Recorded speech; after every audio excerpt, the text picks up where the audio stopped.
Israeli জিম্মি মুক্তি স্থগিত হলে গাজায় যুদ্ধবিরতি চুক্তি বাতিল করা হবে বলে হুঁশিয়ারি দিয়েছেন মার্কিন প্রেসিডেন্ট ডোনাল্ড ট্রাম্প। সেই সাথে আকজা নরকে পরিণত হবে বলেও মন্তব্য করেন তিনি।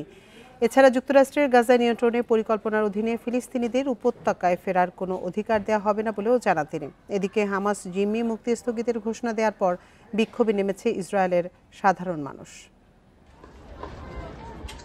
ইসরায়েলের বিরুদ্ধে যুদ্ধবিরতি চুক্তি লঙ্ঘনের অভিযোগ এনে জিম্মিদের মুক্তি স্থগিত করেছে ফিলিস্তিনের স্বাধীনতাকামী সংগঠন হামাস। পরবর্তী নির্দেশ না দেয়া পর্যন্ত এটি বহাল থাকবে বলে সোমবার ঘোষণা দেয় সংগঠনটি।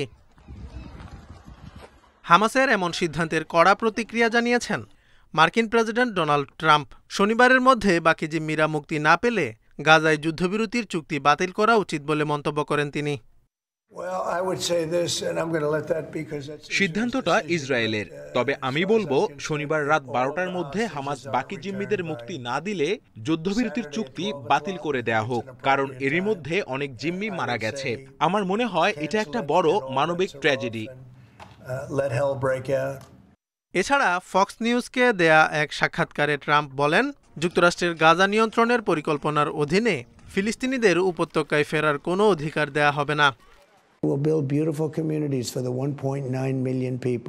আমরা গাজার 19 লাখ বাসিন্দার জন্য একটি সুন্দর ও নিরাপদ সম্প্রদায় গড়ে তুলব, তবে এখন তারা যেখানে আছে সেখান থেকে একটু দূরে, যেখানে কোনো বিপদ আপদ থাকবে না।